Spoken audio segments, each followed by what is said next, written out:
I'd like to do this without getting my legs in the video, but I don't know if that's going to happen. I haven't done one of these in a little while, so I want to show off the next set of films I've picked up. I have another 2 pre-ordered for June, and then 1 I guess will be pre-ordered for next month, because that's when Alice in Wonderland comes out on 4K, so I guess maybe I'll do a small one in June. But I don't have any plans to get Criterions this summer. I think I have plans on doing a whole huge Criterion, catch up at the end of this year. It's just so much money. It's like hundreds of dollars for these Criterions still. So anyway, let's take a look at what I picked up. We have The Bye Bye Man, one of the worst. I guess this isn't even that recent anymore. When did this movie come out? I think it's like 2018 or something, but whatever. It's like a schlock classic, in my opinion, or modern classic. The title alone, you're with The Bye Bye Man, such a goofy fucking name, so I wanted this as like one of those bad movies that I really like. Last Action Hero with Schwarzenegger. Awesome film. I'm glad I finally saw it this year. It's a great fucking movie. Arnie is great in this, of course. He's great in so many films. RoboCop. Had to get RoboCop on 4K. I just waited for so long for this. I had Total Recall for years. RoboCop is one of my all-time favorite movies. So, and Total Recall.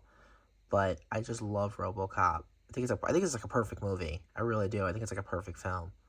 So, excited. I'm excited to get my Clarence Boddicker action figure when that drops in a few months. Here's the 4K of Frankenhooker, finally. This was needing to be on 4K for a long time. I would love to get, I know they did Basket Case on 4K. I'd love to get Brain Damage, because I don't own that movie. But this comes in a slip, and then it slides out like that. So, that's Frankenhooker. Got the 4K of Guess Who's Coming to Dinner. Try to make this one a little bit brief. More brief or whatever. Briefer than usual because I usually ramble on forever. I have a digi pack of this, but I'm getting it on 4K. Or getting it on 4K was kind of something I wanted to do for a while. Especially I think this is part of that Columbia set. I think the only ones from the Columbia set I never got that I kind of wanted, but they also did Criterions of, were His Girl Friday and Punch Drunk Love. But I think since I have the Criterions of those, I don't need to upgrade them to 4K. Then here's a just a DVD, an older DVD of Staying On, because it was the reunion of Trevor Howard and Celia Johnson from one of my all-time favorite films, Brief Encounter.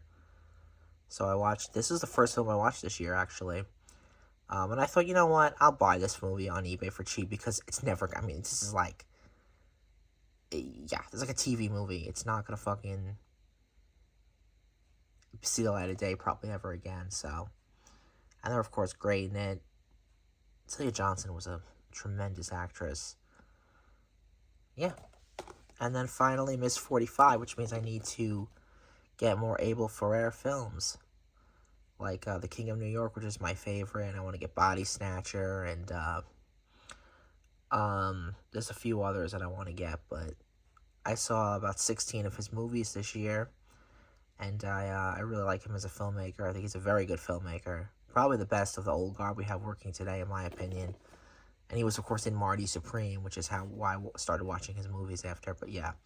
Alright, so I am rambling, even though I said I didn't want to ramble. I will be back to show a few more movies pretty soon, in a few months. And then, we'll have more giant collections one day, but not right now. Probably a big Criterion end-of-the-year sale. My YouTube channel is, just what I want to do when I want to do it. So it kind of just goes with the flow, I guess. There's no consistency at all. Anyway, thanks for watching. See, I didn't want to show my knee in shorts. Okay, thanks for watching, and I will see you next time. Bye.